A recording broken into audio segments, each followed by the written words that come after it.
So I go to UW-Madison. I just finished my 4th year, so I got a victory lap. Yeah, let's go.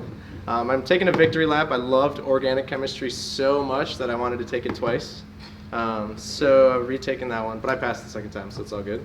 And then, majoring in psychology and neurobiology. So definitely have everything to do with sales and marketing. Not really, but I got into the job 2 summers ago, last summer. So 2 summers ago, I actually went with Lake on his first demo, not even knowing that it was like CutCo or anything about it. And it was during his spring break. He's like, "Hey dude, come to this location." And I was like, "All right, sounds good." So I show up at this warehouse and I'm like, what's going on right now? So I walk in and there's just a bunch of his dad's buddies, and they're just in there and he's just doing a demo for everybody right there. And I was like, this is crazy. So it was cool. I got to see his first couple sales. And he's like, "Hey dude, like you should do this too." And I was like, no. Like I had a job already. I was working at a consulting company. It was a great job, learning a ton of stuff about behavioral assessments. And I was also serving at margaritas. So I was making pretty good money, and I had really good experience. But I was working like 50 to 60 hours a week, which was fine because it was summer and I got school to pay for. But it wasn't the best. So next summer, Lake branches, and he's like, "Dude, I'm gonna be your boss." And I was like, that sounds nice. So I did it literally just because he would be my boss. And I'm like so glad that I did it. So I fell in love with it last summer. It's honestly the best thing that happened to me. So I was going through a little rough patch prior to starting last year, which I'm not gonna get into, but it like changed my life. So 2 things that I learned with CutCo that like really made a difference to me was just 2 pillars, is just working hard and being positive. Like if you do those 2 things and you literally just think about it, like you actively focus on working hard and being positive, you can do anything and nothing will suck. Beginning of the summer, so I was an assistant manager with Lake. Had no like training experience. I had no idea what I was doing. I definitely should have been a rep first. But I was like, yeah, I'm in the office all the time. Like, this is sweet. I'm working. This is an awesome job. But I wasn't ever phoning. I would never booked any appointments. So my fast start, I did 12 appointments, which like most of you do in your first weekend, and I had 5 sales. So they were like average order sales, like obviously because that's what CutCo is.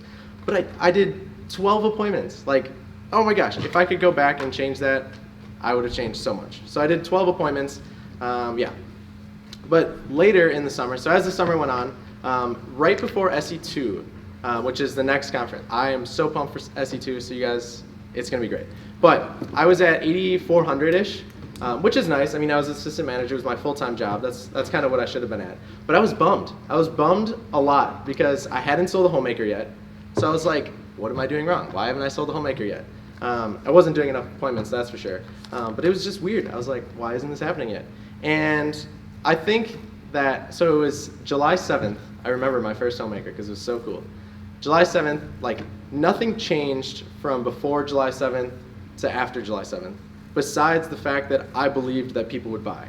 So that was right before SE2.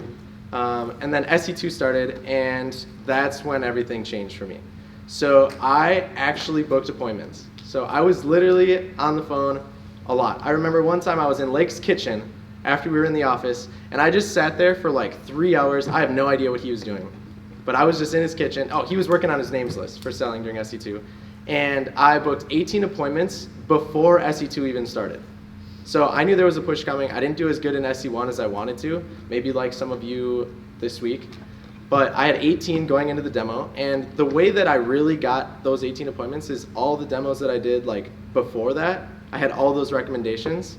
So the times between like now and SE2 is when you're gonna get all of your recommendations so you can destroy SE2. So, and during the push, I was also phoning. My dad does sales.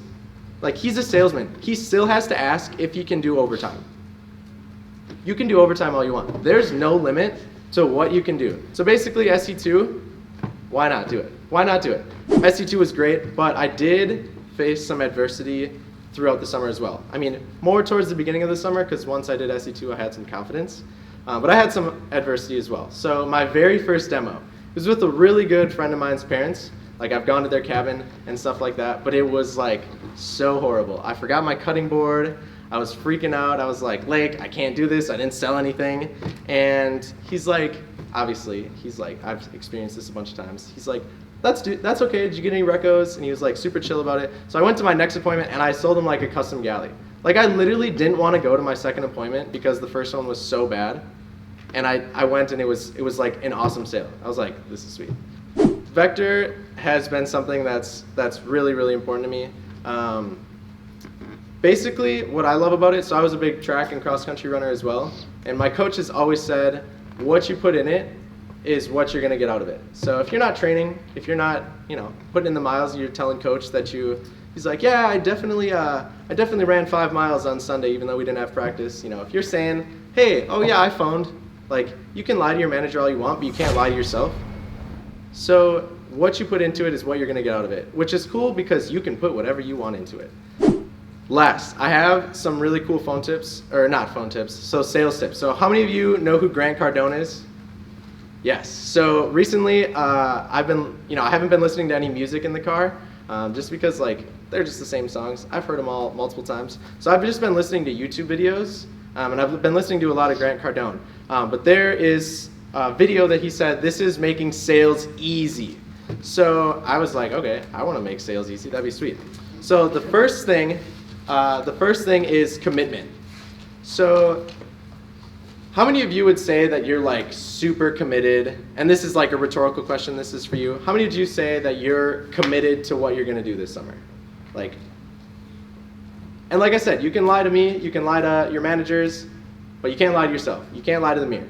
So commitment. So that's one thing that I think is really important. So it doesn't matter, and I've seen some of your schedules, and you have a crazy week. Like you got stuff going on, but if you're gonna be committed to what you're gonna say to do what you're gonna say to do. So whether that's committed to doing 20 demos a week, to doing 30 demos a week, or to doing 5 a week, whatever you say you're gonna do, just commit to that and do it. So as a management staff, like we're gonna love whatever you want to commit to. We're gonna love that, but we're also gonna challenge you to do more than that. Obviously, time permitting, but like you guys aren't that busy. Like really, you're not that busy. Busy is like super relative, so you're not busy. Next thing that Grant Cardone said was opportunities. So he talked about that obviously in a very generic sense, but opportunities, that basically means recommendations. So recommendations are the opportunities that you have every single demo. On top of that, it's like your names list, because that's ever growing. It's my second summer and I'm still building people to my names list. But for Vector, like we have that built into our process, is recommendations. Literally, there's a script. You read it word for word. You do exactly, like you don't have to do anything. You just have to read it and you create opportunities. This guy like makes millions. He's got a jet. He's insane. And this is the second thing that he says you have to do to make your sales easy, and we literally do it for you. Opportunities are everything. If you suck at the demo, get 100 recommendations and suck on every one, because obviously you should probably not suck at your demo, but if you do, you need opportunities. So both of those things, opportunities is the second one. And then the third thing is know your process. So that's the thing. You don't want to suck at your demo. You want to be really good. So then you have all three of those. Knowing your process, we also do that for you as well. We have team meetings where you can come book up demos. We have Champs Club, which you guys are going to learn about, for booking up more demos. We do it all for you. We have a script for you. Literally, you just read the script, and that's knowing the process. So opportunities and knowing the process are never going to work unless you're committed. So the first step is commitment. If you don't commit, you're not gonna succeed. The way that you do anything is the way you do everything. Don't get a B. Go get an A+, because I think there's gonna be a talk about this later, but it's the power of you, not anybody else. It's your choice. So other than that, I think we're good.